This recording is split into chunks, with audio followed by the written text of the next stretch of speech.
And it's a really humbling experience. It's been that way for both of us, it's been overwhelming. Nope. I did do it though.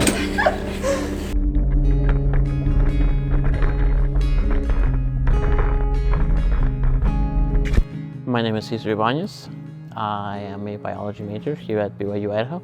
So I was diagnosed with spinal muscular atrophy at the age of 10. It's a genetic disorder that affects my skeletal muscle, and it leaves me in a wheelchair full-time.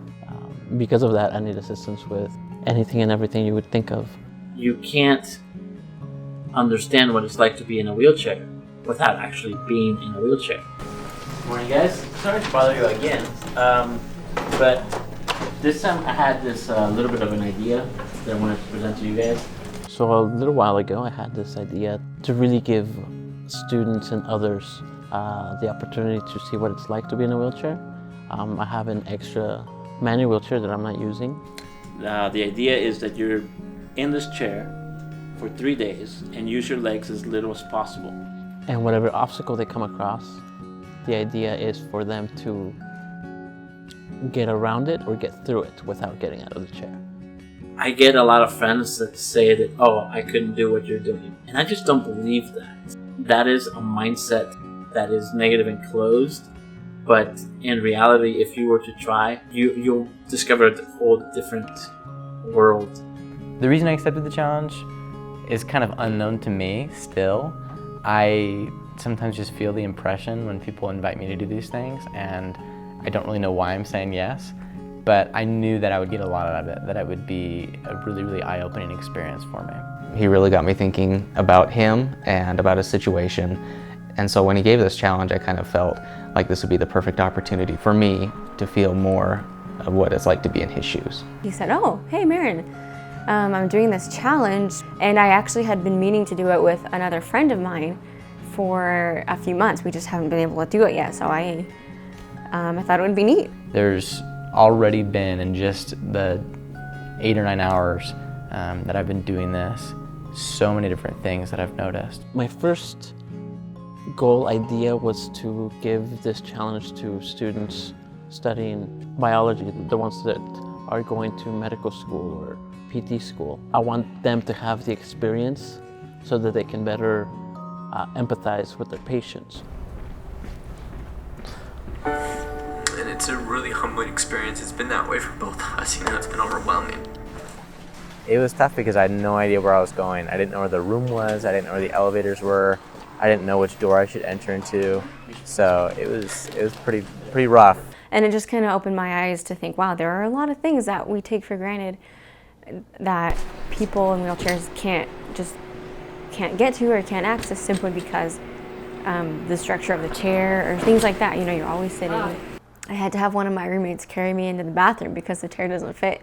So when Cesar gave me the chair, he gave me obviously the chair and a urinal. And so anytime I have to go to the bathroom, I kind of just have to pick one of the handicap stalls, hope it's not being used, and then use this so that I don't have to get up onto the toilet. It has been a struggle since I woke up. Cesar, when he gave me the challenge, told me that when I woke up, I was supposed to not use my legs, and when I woke up, my first instinct was to use my legs to get out of bed. So I had to think a little bit about how, and my wife was very good about getting my wheelchair and getting things, and she went and grabbed me some clothes and threw it on the bed, and I tried my best to put my clothes on by myself, and that was kind of a struggle, not using my legs. No, but I like how they're trying not to use their legs, but I can still see them using their legs. I've had to think a lot more about the things that I do because, for example, I got dressed this morning and left the room and I realized that I forgot my socks and shoes. And it's kind of a hassle to get in and out of that door because the chair barely fits. So I've just had to think ahead of time about things that I'm gonna do. We got up extra early, and so I was just kind of sitting there in the living room after having eaten, and I was watching the news, and I kind of just got a little bit emotional because there are certain things I really do like to do in the house. I like to help my wife with, the dishes or just the littlest things like grabbing milk out of the fridge. And I'm sure those are things that I could probably manage to do being in a wheelchair, but they're not things that are done very easily, and so she had to do almost everything this morning. And it's a really humbling experience. It's been that way for both of us, it's been overwhelming. So I have another friend who's in a chair. We actually met in the winter semester. We were roommates. And she knew that I was studying to become an occupational therapist. And so she started to kind of teach me things, just little things that I wasn't even aware of, went into life in a wheelchair, I guess. Part of why Marin and I clicked so much is she didn't see the wheelchair, and some people do, and it's really annoying. And she didn't see the wheelchair. She saw me as me, and then, funny mishaps happened, being paralyzed. She would laugh at him with me, but it wasn't like she looked down at me for being in a wheelchair, looked at me differently. We just had a little extra things to laugh about. She just showed me, how it takes twice as long to get around campus, how she can't get around when it's snowy outside, how some of the buildings on campus aren't accessible. Some of the buildings have these buttons, some of them don't, which is kind of crazy. Some of them have them, but they're broken. Also, I think it's kind of funny that the trash can is right in front of it, because what if you're accidentally hit it? Nope, been there, done that. But what do I know? This challenge probably would have been impossible. Well, I know it would have been impossible without my wife and my best friend Kyle, who's been helping me up and down the stairs. I'm Kyle Moore. Zach is actually my cousin-in-law. Zach and I were mission companions in Argentina. He told me about this, and I only live like 5 minutes away, so I said whenever you need me, it's a good weekend to do it. Just coming out and helping him, and it's actually taught me a lot just watching. My roommates say I never work out. But I have felt bad a lot asking them to do simple things that I should be able to do if I were walking. I noticed people would look at me different when I would go down the hallways.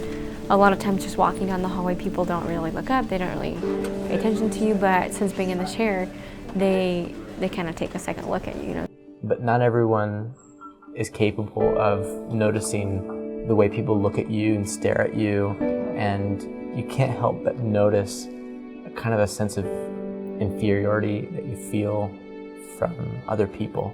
So I don't think it's an intentional way that people try to make you feel being in a wheelchair, but you definitely do feel inferior. Because family and friends, they're all very supportive, but around a lot of people that I didn't know, I found that a lot of times they were just staring at me, and they would watch me roll down the aisles and do all these things, and it was very uncomfortable. There were some nice people who would stop and let me pass, or ask if they could help her talk or whatnot, but I felt like the majority of the time people were just watching me, staring at me, and I don't know, I almost felt like judging me. In their defense, they might not have been, but one never knows when you're in this situation. It's on a whole new emotional level, if that makes sense. And sometimes when you're in a wheelchair, people will do one of two things. You get the really sympathetic, like, oh, hi, and a smile. You get the people who you watch them look away purposely. A long time ago, a friend got me a shirt that said, "Keep staring at me, I might do a trick." And it was a true statement, because this was around the time when I was a lot younger and I would be able to do wheelies on the chair, jump curbs, go full speed. It doesn't faze me, and I don't notice it anymore, but I know it's there. I always say it this way, don't judge me for the way I get around. I won't judge you for not driving a Ferrari. That's just kind of my mentality, is, how I get around doesn't really define me. That's just kind of how I look at it, be treated like a person. I feel a lot more humbled than I was the first day, and a lot more grateful for what I have and what I've been blessed with. A lot of times we take for granted that we can walk somewhere, or that we can stand up, or that we can reach something on the top shelf, or get something out of an upper cabinet, or reach the sink easily, or just all these little things that you never really think about. I mean, when I was just rolling around on campus today, there were many opportunities where I could have asked for help, and I made eye contact with people that I could have asked for help, but I decided not to for whatever reason. and just tried to do it myself. And there were a couple times where people just helped because they saw me struggling, and that was nice. That was awesome of them to just jump in and help. You really, truly never understand what someone thinks when you help them, even if it's something simple, because I have never been so grateful in my life for someone just to hold a door open for me. Kind of how to handle, especially if you do have a friend who ends up in a wheelchair. It's really, it's kind of a difficult thing, you know. When I was paralyzed, my friends would say things like, it's just too hard to be around you. I got a bunch of really weird things people would say. And so I really appreciated people who would treat me the same, you know. Maren didn't know me before I was paralyzed, but she still treated me like a person when she met me. And some people you meet do, and some people you meet even after you've been paralyzed for years, they don't. It might be hard, but it's still my life and I'm still living it. Just a lot of ups and downs emotionally, just because I couldn't really do anything for myself. But at the same time, I felt like I was accomplishing things when I was doing some of the same things, and I felt like I was getting the hang of it. People that I knew, I would run into them, and they would say, "Oh, wow, that's so brave of you to do that." And I was like, I just wanted to see what it was like, you know? Yeah. Like, it is different. It is for sure different, but it's not, like, impossible. It has been fun. I will say I kind of like doing a little wheelie every now and again. I actually tipped myself over backwards once.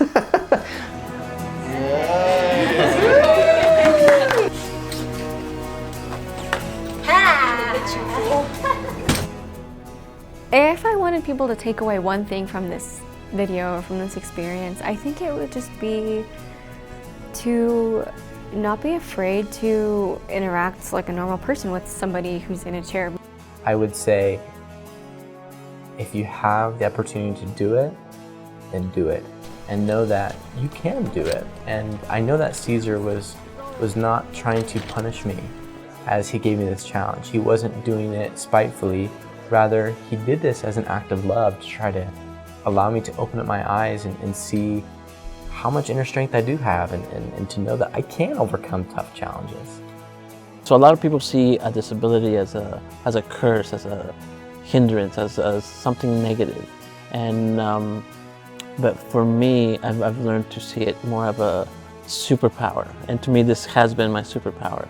I've been able to see more, do more, experience more than anybody in a perfectly able body. It's definitely something I want to keep doing because I believe it's interesting, and I want to use it on this website that I have called I See Caesar. And I just want to use this website as a portal to show others what it's like to be in a wheelchair.